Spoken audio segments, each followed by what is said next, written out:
The soft morning sun rose above the quiet streets of Delhi, painting the walls of the old guest house in gentle orange light. Sundar Pichai stood outside a wooden door, his fingers trembling slightly as he reached for the small brass handle. Behind that door was a man whose words had the power to shake millions, a man Sundar respected deeply, Modi ji. But this morning was different. Today Sundar wasn't here as a tech leader or as Google's CEO.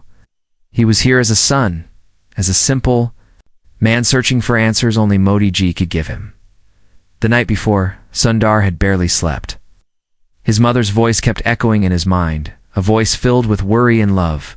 She had called him late at night, her words cracked like old paper. She had said, "Beta, there are things you don't understand yet. Go see Modi ji, he will guide you." Dawned. Sundar had always trusted his mother more than anyone. Her quiet strength had built his own resilience. She had raised him in a tiny house in Chennai, teaching him to stay humble even when the world wanted him to fly high. So now he stood there, heart pounding, replaying all the moments of his life. The first time he touched a computer at age 12, the small scratches on his father's hands from working long hours to buy that first family fan. The times he was mocked for speaking English with an accent during meetings, and the lonely nights in America when he dreamt of home but couldn't find the smell of jasmine in the air.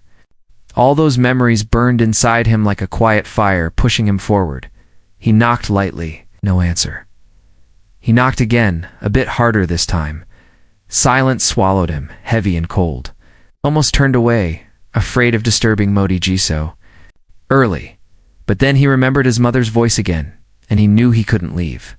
Sundar took a deep breath, his mind screaming questions. Why had she sent him here? What was so important that it couldn't wait? He wore a plain white kurta, looking almost like an old monk. He had been awake since dawn, reading letters from farmers and young students. He always believed that the soul of the nation lived in the quiet words of its people.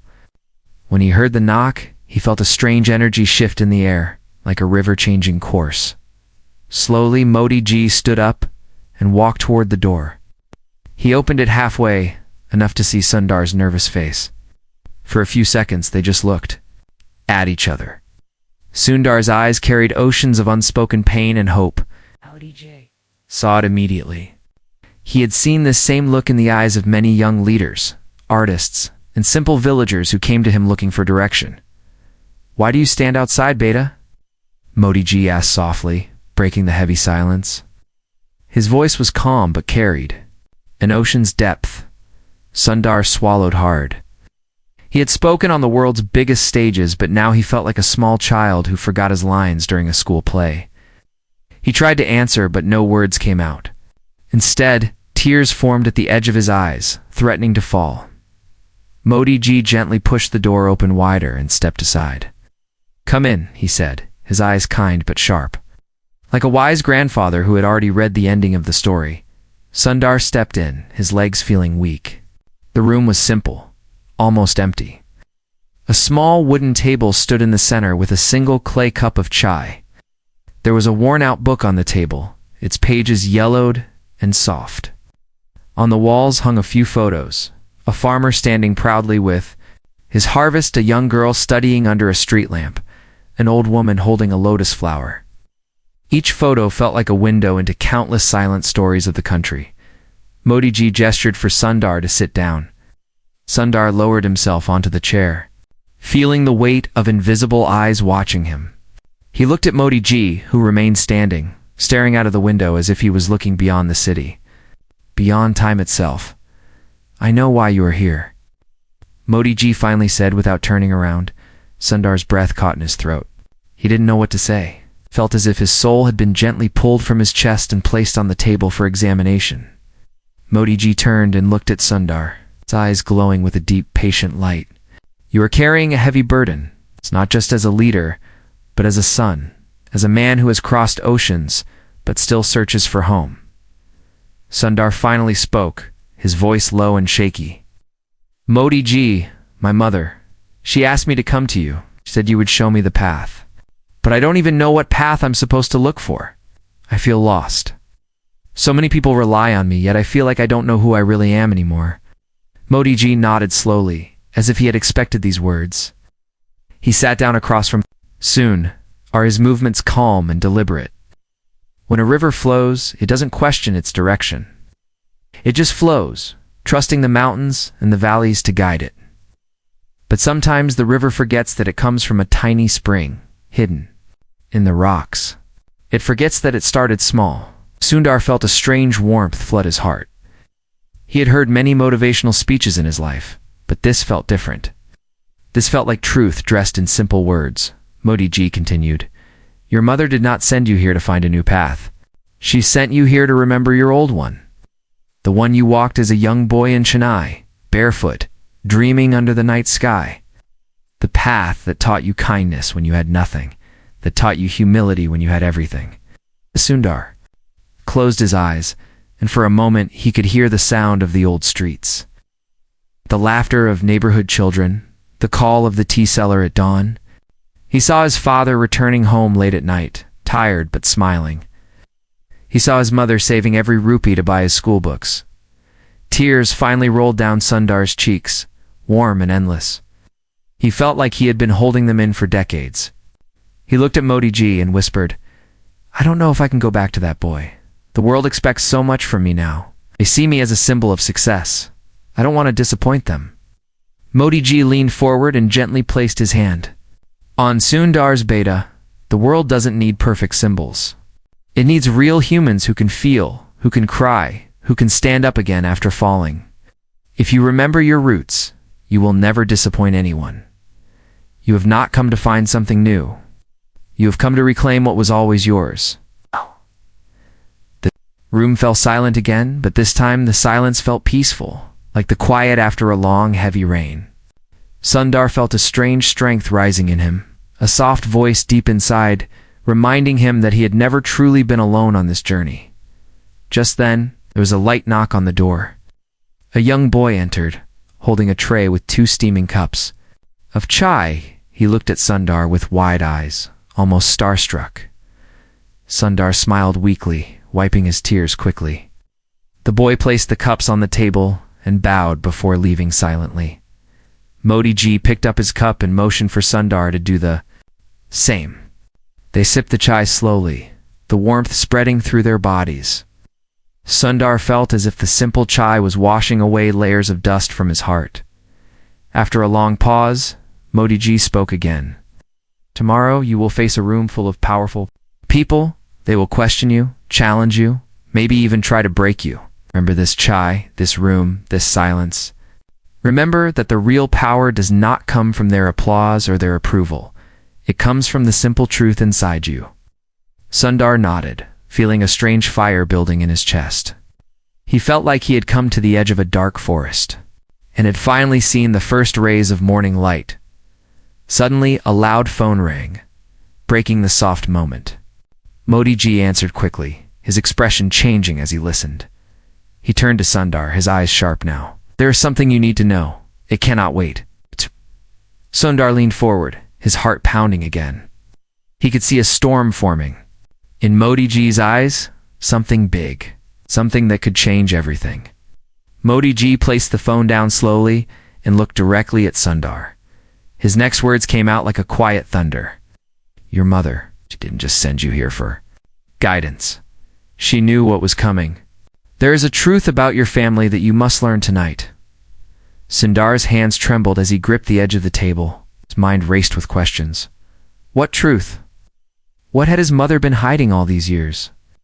Why did she trust Modi Ji with this secret?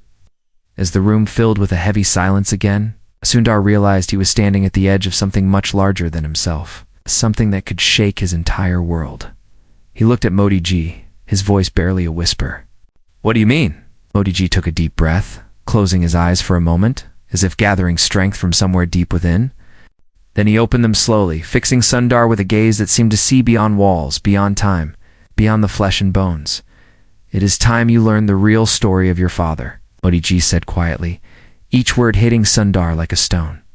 In Stillwater, Sundar felt the world tilt around him. His heart stopped for a second, the room spinning. He had thought he knew his father's story, a simple, hard-working man who sacrificed everything for his son's education. But now, in that quiet room, Sundar realized that nothing was as it seemed. And right then, in that breathless moment, Sundar knew his life was about to change forever. Sundar felt the chair under him turn cold and heavy. His hands began to sweat, and his fingers trembled as he tried to grip the clay cup. His mind felt like a storm, waves crashing against each other, each wave carrying an old memory, a forgotten laugh, a hidden look from his father. He looked up at Modi Ji, his voice shaking. What do you mean, my father? I thought he was just a simple man. He worked in the factory, he fixed our fan, he walked me to school when we couldn't afford the bus. ... Modi Ji listened patiently, nodding as if he had heard these words. Before, from another son, another time, he leaned forward, his eyes softer now, but still shining with a mysterious strength. Your father was a simple man in your eyes. Modi Ji began slowly. But simplicity does not mean weakness. Sometimes the most silent people carry the deepest secrets. He was not only a factory worker, he was also a quiet force in the shadows, helping people who had no voice, protecting dreams when others wanted to destroy them. Sundar blinked, trying to understand. The words felt heavy, too large for his heart to hold. I don't understand. How, when? He never spoke of this. Modi Ji looked down at the table for a moment, as if searching for the right words inside the grains of wood. Your father was a bridge between two worlds. During the hard years, when young minds were forced to stop studying, when families had to sell their books to buy food, your father started a secret group. He helped children continue their education in the nights, under broken streetlights, inside tiny storerooms. He believed that if even one child learned to dream beyond their walls, it would change the world. Tears rose again in Sund's eyes. He remembered those nights when his father would return home late, his shirt smelling of oil and metal, his face tired but his eyes shining. Sundar used to think it was because of factory overtime. He never imagined it was because his father was lighting candles in the darkness for so many children. Modi Ji continued, his voice deep and calm. He did it quietly, refused to be known, refused to be called a hero. He believed that real service is silent, that you should leave no footprints when you help others. Sundar's head dropped. He covered his face with his hands. In that small moment, he felt both pride and regret flooding through him like a river after the monsoon rains. He felt proud of the man his father had been. But he also felt an ache, a deep wound inside him because he had never asked more, never seen more, my father. He never even hinted at this. Sundar whispered. He always told me to focus on my studies, to work hard, to stay humble. But he carried so much more inside him, ... Modi Ji reached across the table, placing his warm hand over Sundar's shaking fingers. And now, you are carrying that torch, even if you didn't know it. You inspire millions around the world, not because you were a CEO, but because you stayed humble, because you still remember the smell of street chai, because you remember the taste of struggle. Sundar looked up slowly. His eyes were red and tired, but also full of a new light. In that moment, he felt something shift inside him, like a key turning in an old, rusty lock. I feel like I never really knew him, Sundar said. I always thought I had to be strong for the world, but he was the strongest of us all. I wish I had told him more often that I was proud of him. Modi Ji smiled softly, a sadness hidden behind his eyes. Every son feels this way. Beta, but your father knew. Saw it every time you returned home. Every time you touched his feet without cameras watching. Every time you looked at him with respect, even after the world called you a giant. He felt it. Outside, a gentle breeze moved through the old trees, making the leaves whisper like old friends sharing secrets. Sundar felt a sudden urge to stand, to run outside, to touch the earth his father once walked on, to feel the dust that had shaped both of them. He stood up slowly. I need to go see his old workshop, he said, his voice steady now. I need to feel close to him, to understand what he saw in those nights. Modi Ji nodded. Go, Beta. But remember, you are not alone in this journey. The soul of this nation walks beside you. Your father's spirit walks beside you. Sundar bowed deeply, tears dropping onto the old wooden floor. As he turned to leave, Modi Ji called softly after him. "When you return, there is more you must learn. Your mother too holds a piece of this story, piece that will complete your heart." Those words echoed in Sundar's mind as he stepped into the bright morning light. The street outside looked different now, more alive, more sacred. He felt every small crack on the road, every scent of fresh jalebi from the corner shop, every laugh of a child playing with a rubber ball. Everything felt connected, as if each moment carried a secret meaning only he could now understand. Sundar found a small auto, asked the driver to take him to the old part of the city where his father used to work. The driver looked surprised to see Sundar Pichai sitting quietly in the back, but he did not say a word, simply nodded and started driving through the narrow lanes. As they moved through the winding streets, Sundar saw old men playing chess under banyan trees, women selling flowers, young boys chasing stray dogs, and shopkeepers shouting prices in loud musical voices. Each face felt familiar, like characters from an old family storybook. When they reached the workshop, Sundar stepped out and stood still for a moment. The small tin shed looked the same as it did years ago, though a little more worn down. The old blue door creaked in the same way it used to when he would run to meet his father after school. He pushed it open slowly, feeling a flood of memories wash over him. Inside, the smell of old metal, grease, and dusty books filled his lungs. He touched the workbench where his father had once bent over broken fans and old radios. Sundar closed his eyes and imagined his father's rough hands. The quiet hum of late-night repairs, the soft rustle of papers where he wrote secret lesson plans for the children he helped. He knelt down on the floor, running his fingers over small scratches and stains left by years of hard work. Each mark felt like a hidden letter in a language only his heart could read. He could almost hear his father's soft humming, a song that had always filled the workshop with life. In the corner, he noticed a small, dusty metal box.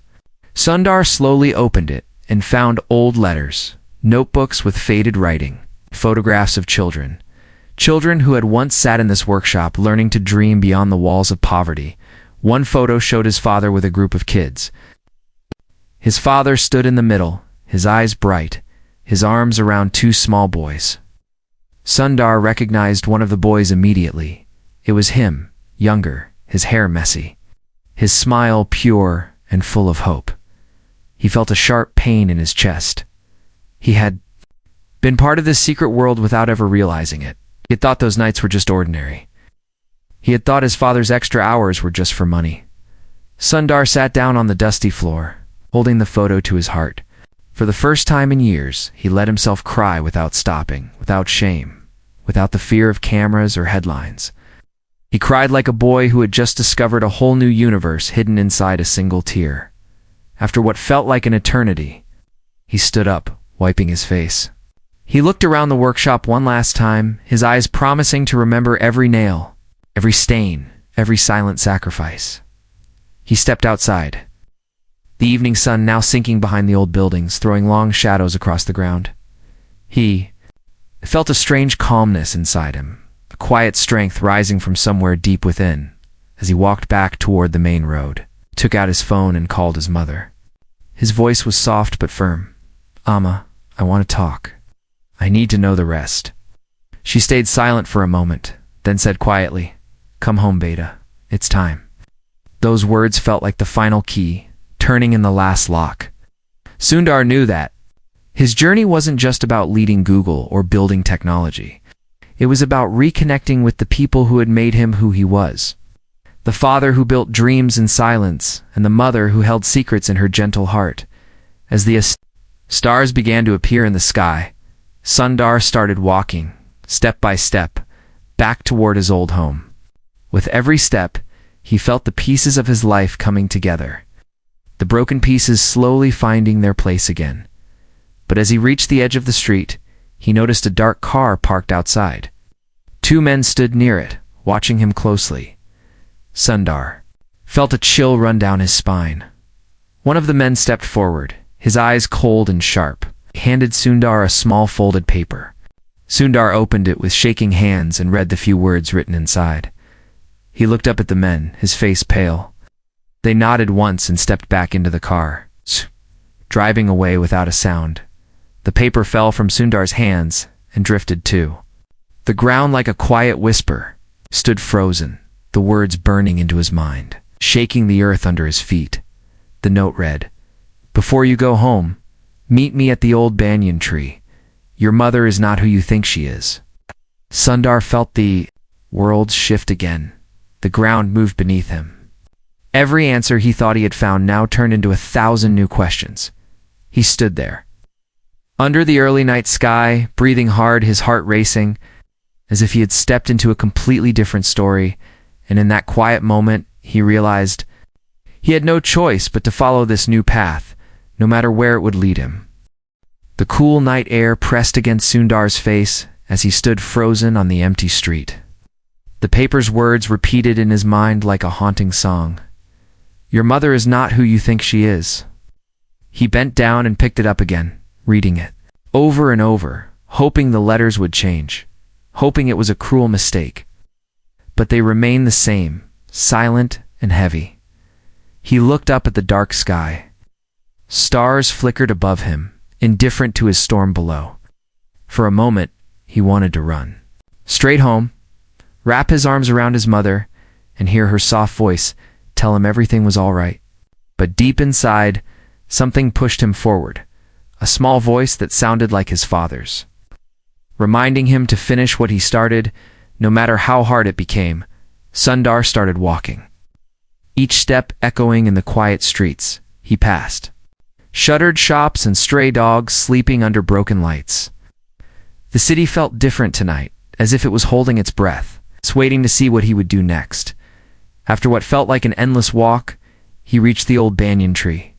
It stood at the edge of a small ground, its thick roots twisting out like ancient arms, its leaves whispering secrets to the moon. Sundar had come here many times as a child, playing hide-and-seek with friends, stealing mangoes from nearby trees. But tonight, the tree felt like a silent judge. Watching him closely, as he approached, he saw a man sitting on a low stone bench under the tree. The man wore a simple kurta, his head slightly bowed. The moonlight touched his face gently, revealing sharp lines and tired eyes. When Sundar got closer, the man looked up. Sundar stopped. The man's face looked familiar, but he couldn't place. It was like seeing a face from an old dream. "You came," the man said softly. His voice was calm but carried a deep weight. Sundar swallowed hard. "Who are you? Why did you call me here? What do you mean about my mother?" The man stood up slowly, dusting his hands on his kurta. He took a step forward, close enough that Sundar could see the small scar running across his left eyebrow. "My name is Balaji," he said. "I was your father's closest friend. We worked together in the factory. But more than that, we worked together in the shadows, helping those children, building dreams out of nothing." Sundar felt his chest tighten. He remembered hearing the name Balaji as a child, but only in passing. He had thought it was just another distant uncle, someone unimportant. Balaji continued, his eyes never leaving Sundar's. "Your father trusted very few people.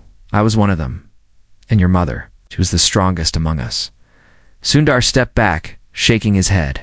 Double quotes. "No. Yeah, my mother. She stayed at home. She took care of us. She didn't even leave the neighborhood." Balaji gave a sad smile. "That's what she wanted you to believe. Your mother was the one who carried messages at night. She met with teachers, arranged safe places for the children to study, brought food when families were too scared to step outside. She risked everything." Sundar felt as if the ground beneath him had disappeared.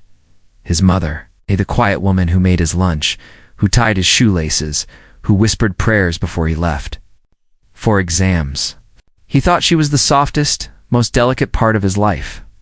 "She hid it from you," Balaji said, his voice turning softer. "She wanted to protect you. Your father and she believed that if you grew up without knowing their struggles, you would be free to create your own path. They wanted you to have a clean heart, untouched by fear." Sundar felt dizzy, moved, toward the tree and sat down on one of the roots, holding his head in his hands. Memories of his mother flooded his mind, her silent tears when he left for America, her long looks at the front gate as if waiting for someone. Her sudden silences in the middle of cheerful conversations. "Why now?" Sundar asked, his voice cracking. "Why tell me now?" Balaji sighed, looking up at the moon. "Because now you are ready. And because your mother knew the time would come. Well, she asked me to tell you when she felt you were strong enough to carry this truth without breaking." Sundar felt hot tears sliding down his cheeks. He had thought his mother was fragile, that she needed his protection. Now he realized she had been a warrior all along, carrying battles inside her heart while smiling at him every morning. Balaji reached into his pocket and pulled out a small folded piece of cloth. He handed it to Sundar carefully. "What is this?" Sundar asked, his fingers shaking as he opened it. Inside, there was a small silver pendant shaped like a lotus, with a tiny inscription on the back. Sundar turned it over, trying to read the faded letters. "It says, 'For those who light the path,'" Balaji explained. "Your mother wore this during every secret mission. It was her silent promise to herself that she would keep lighting the path for others even when her own heart felt dark." Sundar clutched the pendant tightly, pressing it to his chest. He felt his mother's presence wrap around him like a warm shawl. He wanted to run to her, to fall at her feet, to tell her he finally saw her true strength. Balaji stepped closer. "There is one more thing," he said. "Your father and mother had started a fund before he died, a small trust to support young dreamers. Your mother has kept it hidden all these years, growing it slowly. She plans to use it soon, but she wanted your blessing first." Sundar looked up, shocked. "She hid all of this, ... for so long." Balaji nodded. "She believes in silent service. She believes that real change doesn't need a stage or applause. She believes that you, her son, will understand this now." Sundar stood up, holding the pendant. He felt as if a new sun had risen inside him, burning away his old fears and doubts. He looked at Balaji with a new, steady light in his eyes. "Take me to her," Sundar said. "I need to see her now." Balaji smiled gently and nodded. "She is waiting at home, just as she always did. Go to her. She needs you now more than ever." Sundar turned and began walking quickly, almost running, back toward his childhood home. The streets blurred around him, the shadows dancing in the corners of his eyes. All he could think about was his mother, sitting in her old chair, waiting, silently, carrying 1,000 stories behind her soft eyes. When he reached the old gate, he paused. He saw her silhouette through the thin curtain. She was sitting on the floor, her hands resting on her lap. As if she had been waiting for this moment her whole life, Sundar pushed open the gate slowly and stepped inside. Ash! The old smell of jasmine and turmeric filled his nose, wrapping around him like a memory. His mother looked up, her eyes meeting his. For a moment, they both just stood there, the world around them disappearing.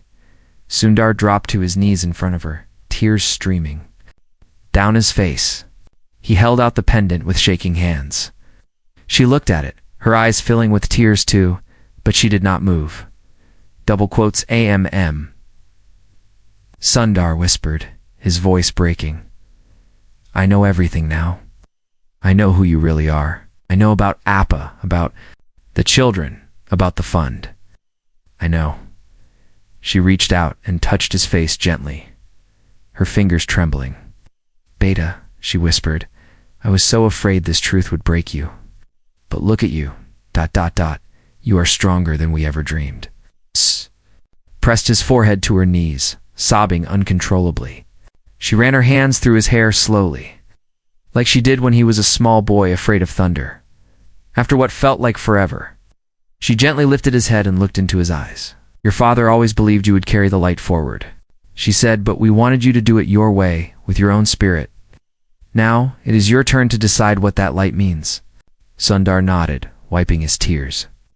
He took her hands in his and held them tightly. "I will carry it forward, Amma. Not as a CEO, not as a symbol, but as your son, as Appa's son, as a simple man who still believes in quiet kindness."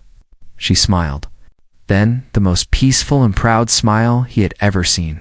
She pulled him into a tight hug, and for the first time in many years, Sundar felt completely whole, as if all his scattered pieces had finally come home. Outside, the night wind moved, gently carrying the scent of jasmine through the old neighborhood. The moon stood high above, watching over them like a silent guardian. But just as Sundar felt the warmth of his mother's embrace, a sudden knock echoed on the wooden door. They both froze. The sound was sharp, urgent, almost angry. Sundar looked up at his mother, her face turned pale. She pulled away and stood up slowly, her hands trembling. Who could it be at this hour? Sundar asked, his heart beating fast. His mother looked at him, her eyes wide with fear for the first time. There is one last truth, Beta, she said, her voice shaking. But it cannot wait any longer. She moved toward the door, her steps hesitant, as if each one carried a lifetime of secrets. Sundar followed her, feeling the air grow heavier with every breath, as she reached for the door handle. She turned back to him, her eyes filled with a storm of emotions, love, pain, fear, and a strange resolve. Be strong, she whispered. With that, she opened the door slowly, revealing a shadowy figure standing outside. A figure that would change everything they thought they knew. The door creaked open, slow and heavy, as if it knew the weight of what it was about to reveal. The figure stood still in the dim light, his face half hidden by the shadow of the doorway. Sundar's heart thudded so loud in his chest that he felt it echo in his ears.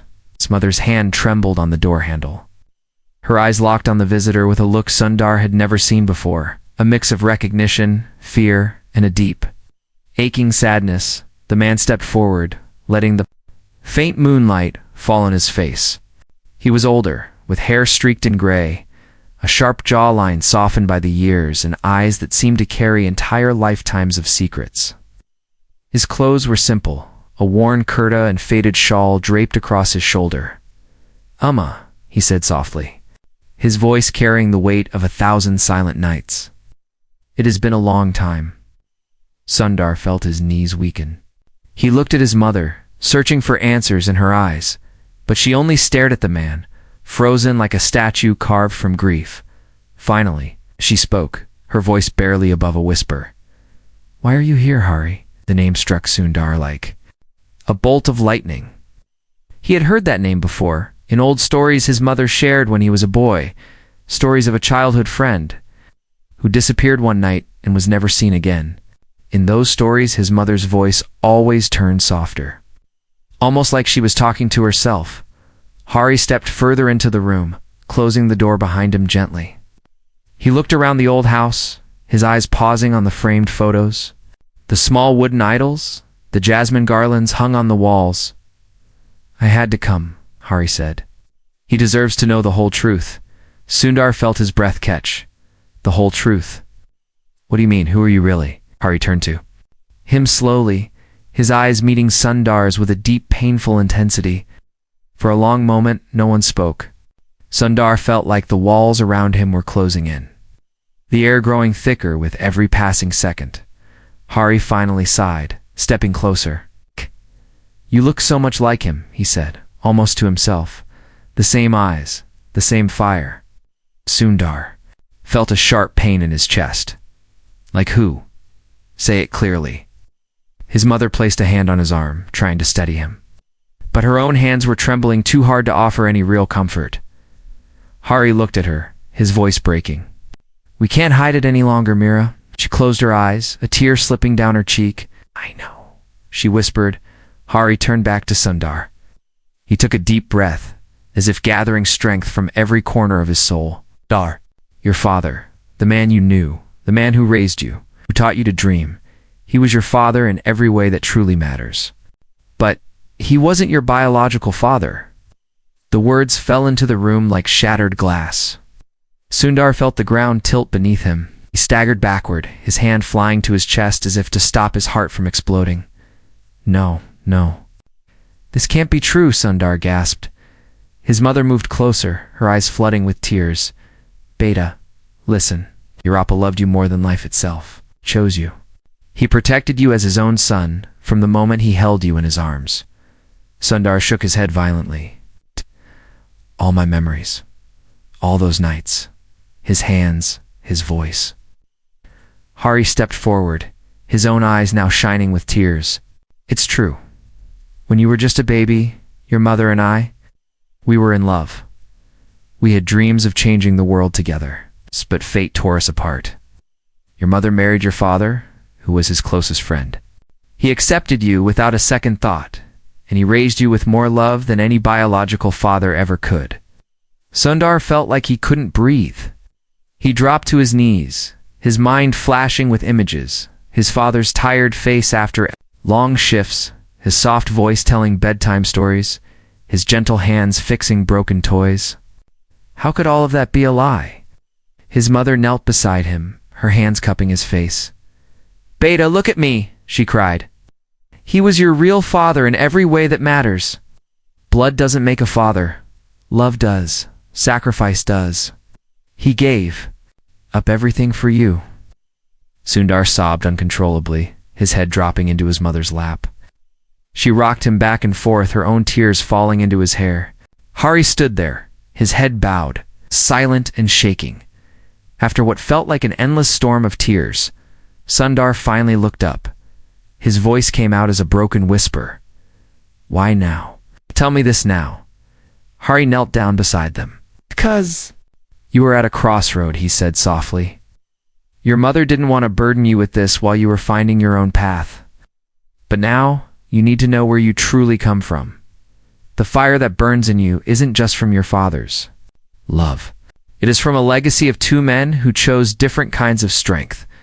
Sundar looked at Hari, his eyes red and raw. "And you? What did you choose? Why did you leave her? Why did you leave me?" Hari looked away, his face twisted in pain. "I was young. I was foolish. I thought fighting from the outside, risking my life in the streets, was more important than staying and building quietly. I believed I could save the world, but in the process I lost the only family I truly had." His mother placed a hand on Hari's arm, her voice weak. "We both made choices we had to live with. But your Appa, he made the hardest choice of all. He loved us enough to forgive everything and give us a new life." The room fell silent, heavy with grief and memories too sharp to touch. Sundar stood up slowly, stumbling toward the small altar in the corner. He lit a small oil lamp, the flame flickering as if it too struggled to stay alive in the storm of emotions. He closed his eyes, whispering a quiet prayer to the man who had raised him, the man who had shaped his soul even if not his blood. He felt a deep warmth wrap around his heart, as if somewhere his father's spirit stood behind him, resting a proud hand on his shoulder. Turning back, he looked at his mother and Hari. "I don't know what this means for me yet," Sundar said, his voice steadier now. "But I know one thing. I will honor him. I will honor both of you. I will carry forward all your sacrifices, your dreams, your silent fights." His mother sobbed again, this time tears of relief and pride. She reached out and hugged him tightly, her entire body shaking. Hari watched them, his eyes full of regret, but also a faint spark of hope. Just then, a loud knock came at the door again. This time it wasn't soft or hesitant. It was sharp and forceful, echoing through the small house like a drumbeat before war. Sundar looked at the door, a sudden chill running down his spine. Who could it be now? He asked, his voice low. His mother stood, wiping her tears quickly. "Open it, Beta. Whatever happens next, we face it together." Sundar moved slowly to the door, his hand hovering over the handle. He felt all the stories of his life gathering behind him like an army, his father's silent strength, his mother's hidden courage, and Hari's painful truth. He pulled the door open in one quick motion. Outside stood a tall man in a dark suit, his face stern, his eyes scanning the room sharply. Behind him were two other men in similar suits. "Mr. Pichai?" the tall man asked, his voice cold and official. Sundar swallowed, his hands curling into fists. "Yes," he answered. The man nodded slightly. "You need to come with us immediately. There is a situation at your company. It involves the trust your parents started. We have reason to believe it has been targeted." Sundar's heart dropped. He turned to his mother, whose face had gone pale again. "What do you mean targeted?" Sundar demanded, stepping forward. The man pulled out a file and handed it to him. There's been a breach. Funds meant for the children are being rerouted. 2 unknown accounts. We believe someone close to your family might be involved. Sundar felt as if a knife had been pushed into his chest. He looked at his mother and then at Hari. The room filled with a tense electric silence. Hari stepped forward quickly. It wasn't me, he said, his voice firm. I swear to you. But Sundar couldn't speak. Mind spun wildly, the walls around him seeming to close in again. He felt the weight of all the secrets pressing down on his shoulders, heavier than ever. The man in the suit waited patiently. Please, sir, don't have much time. Sundar took a deep breath, turning to his mother. She nodded slowly, her eyes filled with a quiet strength that reminded him of the jasmine flowers blooming in their small garden. Double quotes go, Beta, she said softly. Finish what we all started. Nar looked back at the men, his face now hard and resolved. He nodded once. Let's go, he said. As he stepped out into the night, he felt a cold wind whip against his face. The stars above seemed to blink like worried eyes watching over him. In that moment, he knew this was no longer just a journey of understanding his past. It had become a fight to protect the very dreams his parents had built with blood and tears, and deep inside, a new fire ignited, brighter than ever before. The black car sped through the narrow, silent streets of Delhi, its headlights cutting sharp lines through the misty night air. Sundar sat in the back seat, his hands gripping the file the agent had given him. Every line on the paper felt like a knife against his heart. Words like embezzlement, falsified accounts, and unauthorized transfers flashed before his eyes, blurring with his memories of his father's gentle voice and his mother's quiet prayers. The agent, sitting beside him, kept looking at his watch, his jaw tight with urgency. Sundar glanced out the window, watching the city fly by. He saw late-night chai vendors, tired security guards dozing in chairs, stray dogs searching for scraps. Each small life felt like a piece of his own story, stories his parents had once. Protected in secret, the car finally pulled up outside a dimly lit building. It was an old community center, once a place where his father and mother had gathered children to study in secret. Now its walls were covered in grime, the paint peeling, the windows dark. Sundar stepped out, his heart pounding like a war drum. The tall agent motioned for him to follow. They walked quickly through the entrance, down a narrow hallway that smelled of dust and old papers. Sundar's footsteps echoed in the emptiness. Damn. Each echo sounding like a ghost whispering in his ear. At the end of the hall, a metal door stood ajar. The agent pushed it open, revealing a small room filled with computer screens and scattered files. 2 other men in suits sat at desks, typing rapidly, their faces lit by the cold glow of the monitors. One man stood up as Sundar entered. He was younger, with sharp eyes and a thin mouth set in a tight line. Mr. Pichai, he said quickly, we've tracked the stolen funds to several offshore accounts. Someone has been moving money from the trust every month, very carefully, over the past 5 years. Sundar felt the floor sway under him. 5 years, he whispered. But why didn't anyone catch this sooner? The man shook his head. The transactions were small, designed to look like normal operational expenses. The system flagged it tonight because a larger transfer was attempted 10 times bigger than any before. Sundar's mind raced. He thought of his mother sitting at home, her tired eyes, her whispered prayers. He thought of Hari standing in the doorway, his voice heavy with regret. Was it possible? Could one of them be involved? Do you have any suspects? Sundar asked, his voice low but steady. The man hesitated, then turned to one of the screens. He clicked a few times, and a series of documents flashed on the monitor. At the top, Sundar saw a name that made his breath stop. Hari Sundar. Staggered back a step, grabbing the edge of the table to keep from falling. No, he gasped. It can't be. He just came back. He said he wanted to help. The young man looked at him sharply. Mr. Pichai? We have evidence, signatures, email logs, encrypted messages, all traced back to Hari. Seems he had been planning this for years, using his knowledge of the trust to redirect funds without raising alarms. Sundar shook his head violently, tears starting to blur his vision. He said he loved us, said he wanted to make things right. The tall agent stepped forward, placing a steadying hand on Sundar's shoulder. Sometimes those closest to us hide the deepest betrayals, he said quietly. I know this is difficult, but you need to see this. He handed Sundar a small folder. Inside were printed emails, messages from Hari to unknown recipients, discussing moving funds and ensuring no trace. Each line cut deeper than any wound Sundar had ever felt. He dropped into a chair, his hands shaking so hard the papers slipped from his fingers and scattered on the floor. His mind filled with images of Hari's face, the sad eyes, the trembling voice, the words about love and sacrifice. All of it felt like shattered glass now. We have a location, the young man continued. Hari is scheduled to make the final transfer tonight. If we act fast, we can stop him and recover most of the funds.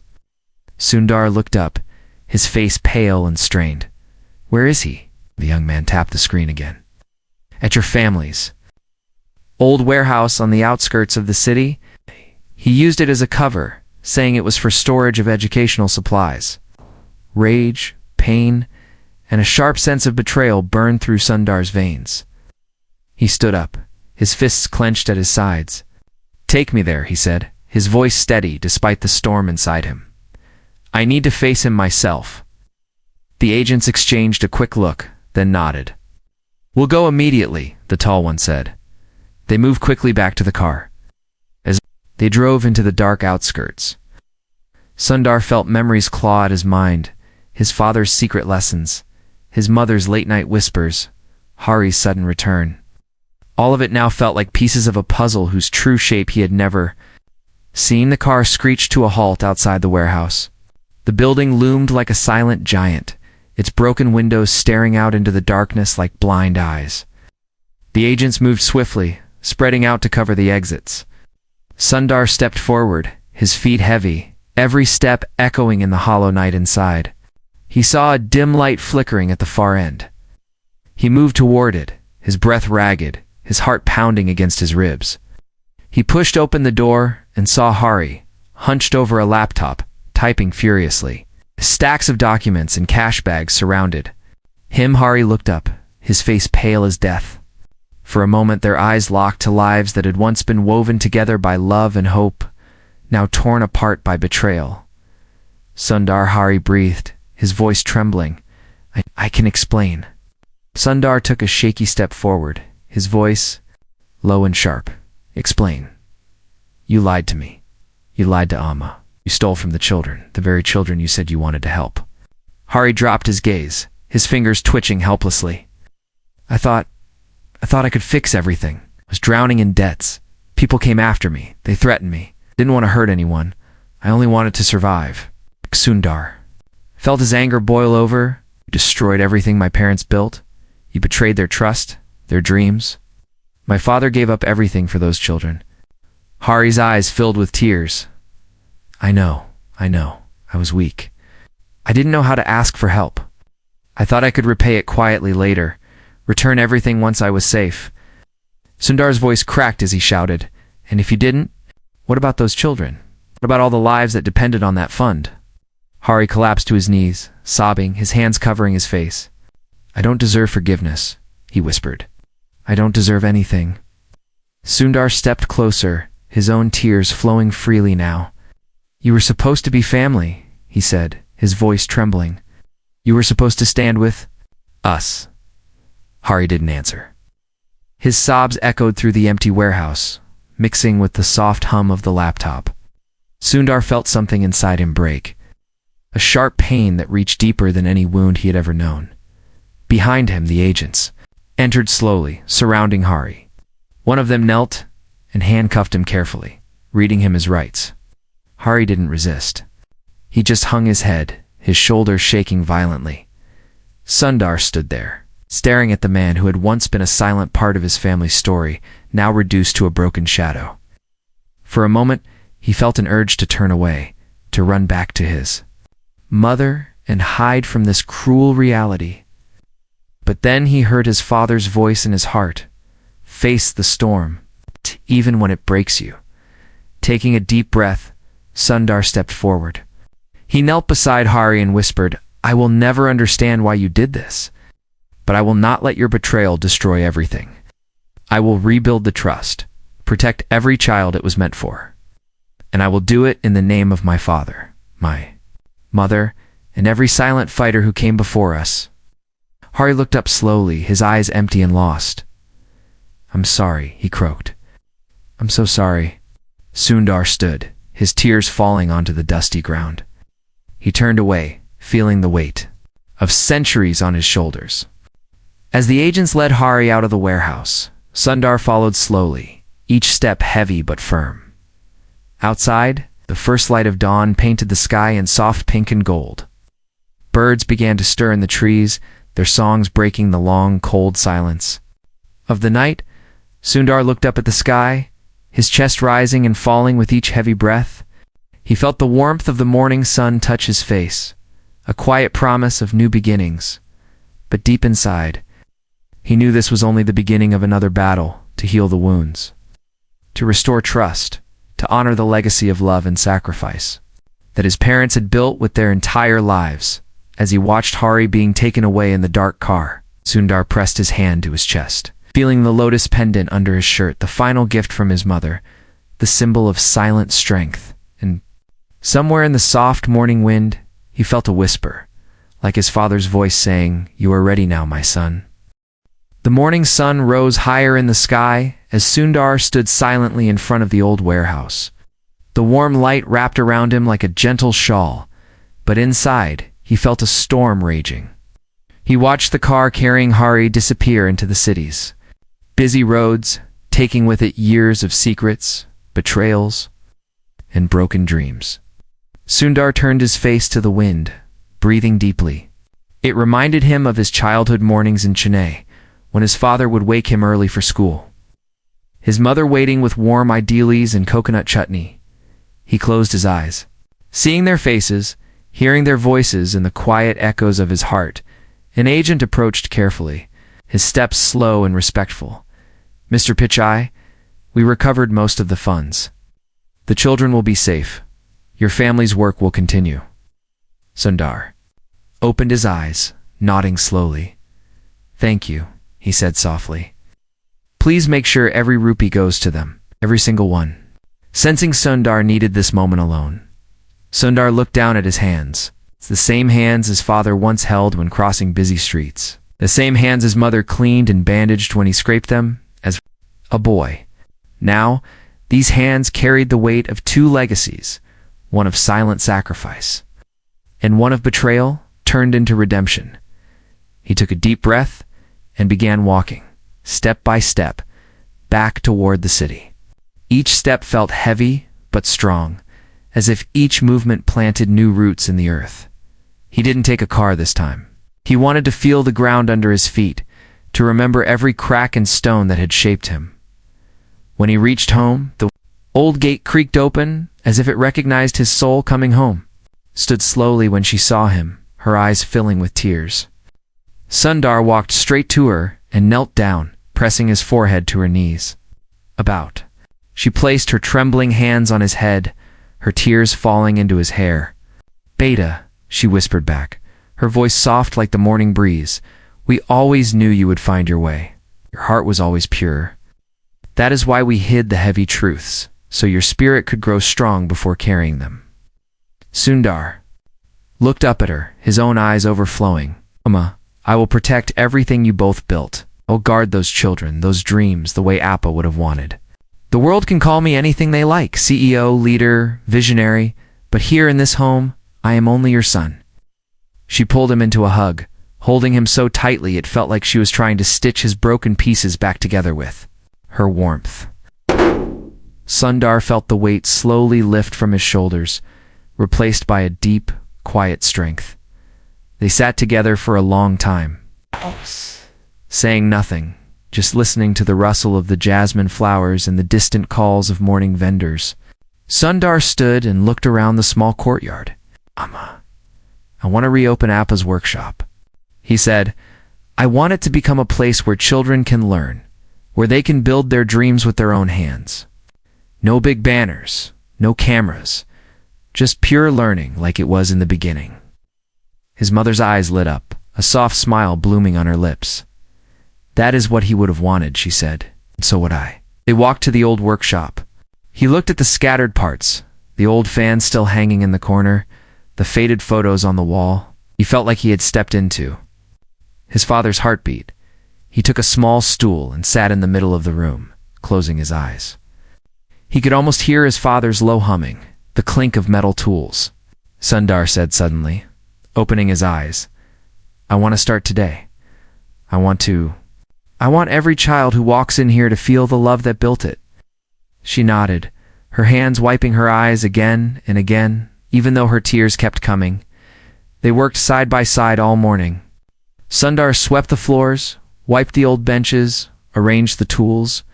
His mother sorted old papers and cleaned the walls. Neighbors began to gather, watching quietly at first.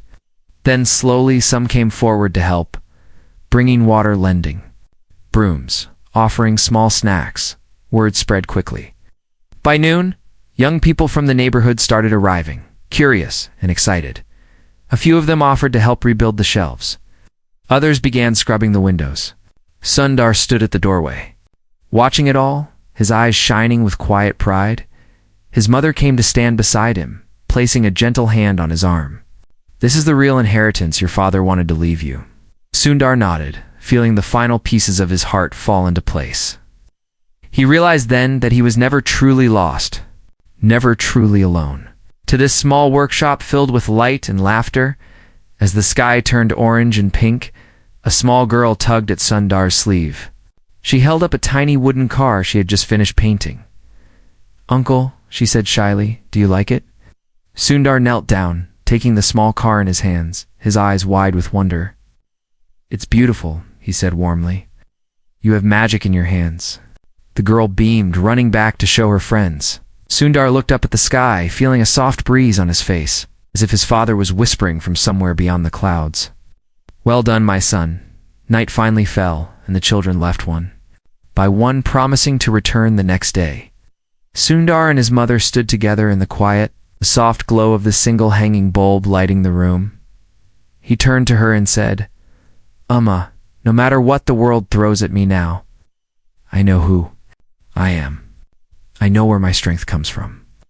I will keep this flame alive for as long as I breathe. She cupped his face, her eyes glowing with love. And we will always be with you even when you cannot see us. Sundar took a deep breath, stepping out into the night. He felt the lotus pendant against his chest, warm and comforting. He knew there would be challenges ahead, people to face, dreams to rebuild. But for the first time in a long time, he felt whole as he looked up at the stars. He made a silent vow. He would protect every child who dared to dream, just as his father and mother had protected him. He would build bridges where there were none, but in quiet kindness and unbreakable love, and in that still, starlit moment, he took his first. Ready to shape the future with gentle hands and a fearless heart.